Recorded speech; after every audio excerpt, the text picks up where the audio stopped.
এই রাজ্যে বিজেপির কি হতে চলেছে সে তো কালীগঞ্জের উপনির্বাচনেই বোঝা গেছে। কিন্তু বিজেপি নয়, আসল কথা হলো শুভেন্দু অধিকারীর কি হবে এবার। সভাপতি হবার দৌড়ে নাম লিখিয়ে কতই না লড়াই করলেন সুকান্ত মজুমদারের সঙ্গে।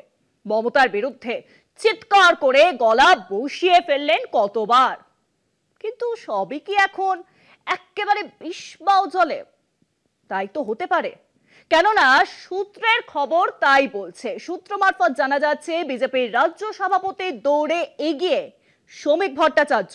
রাজ্য সভাপতি পদে লড়াই সুকান্ত মজুমদার ও শ্রমিকের। রাজ্য সভাপতি পদে বুধবার মনোনয়ন জমা। সূত্রের আরো খবর, বাংলার বিজেপির দায়িত্বে আসতে চলেছেন শ্রমিক।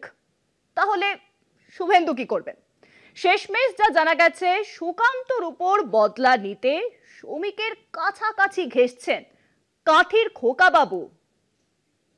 রাজ্যে ২৬-এর বিধানসভা নির্বাচনের আগে সংগঠন মজবুত করতে তৎপর সমস্ত রাজনৈতিক দল। তবে রাজ্য সভাপতি নিয়ে কিছুটা দিশেহারা বঙ্গ বিজেপি।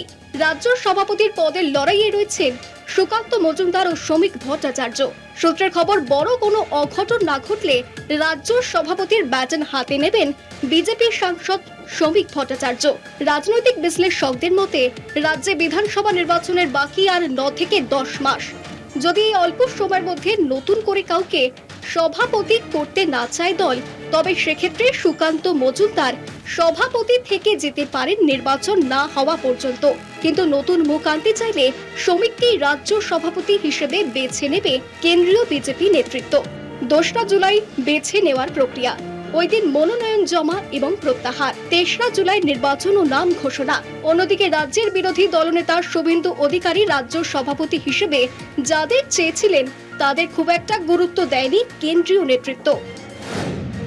দেশের হয়ে বিদেশের মাটিতে অপারেশন সিঁদুর নিয়ে ভালো ভাষণের জন্য খুশি প্রধানমন্ত্রী সহ কেন্দ্রীয় নেতারা। সম্প্রতি দিল্লিতে বিজেপির সর্বভারতীয় সভাপতি জেপি নাড্ডার সঙ্গে শ্রমিকের বৈঠকের পর রাজ্য সভাপতি হওয়ার জল্পনা উস্কে উঠেছে। প্রায় ৪ দশক বিজেপির সঙ্গে যুক্ত শ্রমিক ভট্টাচার্য ২০২৪ থেকে আবার তার উত্থান। প্রথমে রাজ্য সভার সাংসদ, তারপর রাজ্য সভাপতি পদে এগিয়ে যাওয়া। বিজেপির রাজ্য সভাপতি নিয়ে এত গুঞ্জনের মাঝে প্রাক্তন রাজ্য সভাপতি দিলীপ ঘোষের নাম শোনা যায়নি। আরএসএস এর প্রথম পছন্দ ছিলেন তিনি। নানা বিতর্কে দিলীপ ঘোষ রাজ্য সভাপতির দৌড় থেকে দূরে। এই পরিস্থিতিতে ৩রা জুলাইয়ের দিকে তাকিয়ে গোটা রাজ্য। কলকাতা টিভি।